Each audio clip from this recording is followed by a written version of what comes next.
Hello, and welcome to the intermediate skills section of the ME273 AutoGrader documentation. In this video, I'm going to be talking about some of the things that are targeted specifically for the instructor or the more advanced TA that aren't super advanced but shouldn't be changed by every TA with a whim. So in this video we'll talk about adding labs and changing section dates and grading weights. So adding labs is something that you'll probably be doing throughout the semester, especially the first time that you run this thing. And that's, right now in our example videos we've only had lab 1, 4, and 9. Obviously you're going to want to alter these. The students will probably not start out with doing group finding methods. And then changing section dates and grading weights is something that you might want to shift from semester to semester as well. So how do we do this? Let's close out of here. We're going to be doing this in the code itself. So we'll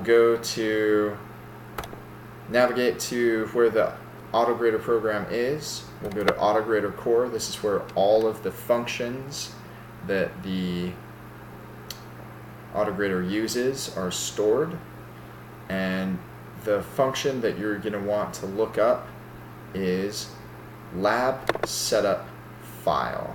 And if you're having a hard time finding it from main, it's called right here. It's the first function call in main script, and you just press Control D or right click and say open lab setup file, and it'll bring you right there. So as the documentation explains, this file is used to specify and organize the lab assignments in a way that isn't so. I wrote a few objects, a few classes to make it pretty easy to set these up each semester. So let's go over what you have to do here. So if you want to add a lab, let's say we're going to add lab 10, or let's do lab 2. You're going to do l.addLab, and there's two parameters you need to pass in. One is an integer, which is the lab integer, and it can be any integer. It can be a negative number. I think it can even be 0, but it does need to be an integer, so we'll do 2. I added the option for negative numbers in case you want to do negative means like it's a test lab, so -2 is a lab that you're working on writing the grader functions for or something like that. So we'll do 2, and then you need to specify the due date, the Monday due date. So the Monday due date is when is the first time this lab will be due. So let's say it's going to be due September 24th. Monday the 24th is the first time that anyone will need to turn it in. So we're going to do year, month, September, 24, and then hour in 24-hour time period. So let's assume that labs are still being held at 4 o'clock in the evening. 16:00. Now, let's say lab 2 has one part only. So we do l.addLabPart. And here we have just 2 parameters that we need to pass in as well. They are the lab name, which is, the lab part name, let's call it YOLO. And the directory to the default grader file.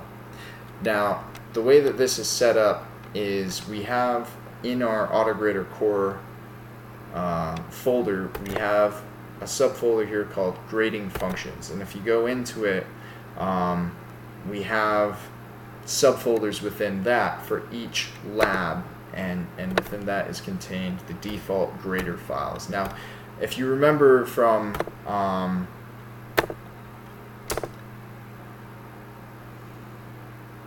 let's see, it's not going to like that because comment these out real quick. If you remember from the AutoGrader GUI, you can actually specify the grader function to be used. There is a default one that should be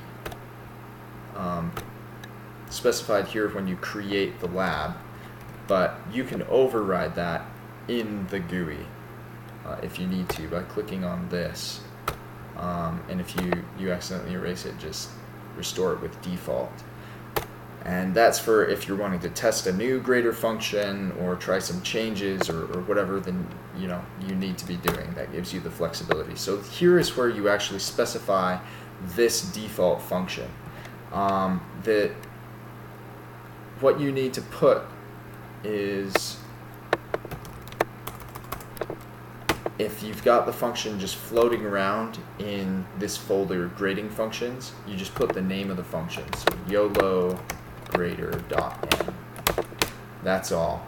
Now, if you're being smart and continuing to organize things, say we make a new folder, YOLO, what we're going to want to do is this command full file, YOLO, which is the subfolder within grading functions, where the grader file will be found, and then YOLO grader. Now, the trick here, why we're using full file, is so that this is compatible across different operating systems. I'm running on Linux, so I would, if I were to just put in the directory of the default file, grader file, I would do it like this. All of y'all who are running Windows would hate me.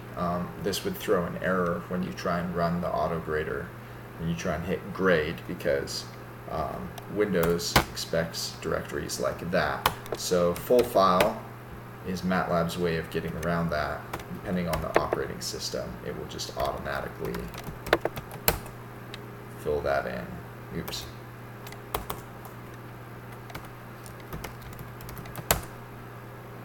I hope that's clear as mud. Dr. Cook made some notes here in the example format that kind of clarify that a bit more. Couple final notes. Make sure that you actually have the function in there and that you've made that you've named this directory correctly. If you don't, it will throw an error. It won't, because it won't be able to find it. Notice that let's go ahead and save that. Run the AutoGrader again. It now reads lab setup file. Notice we have our new lab. It's got YOLO. Let's say no submissions. When we go to run it, it's going to throw an error because it says it can't find the grader file. And that's because when we wrote this into the lab setup file, we told it to look in the subfolder YOLO and then YOLO grader, but it can't actually find that file, so it throws an error. I said I was going to talk about something else in this video, but this has gotten a bit long, so I'll do that next video.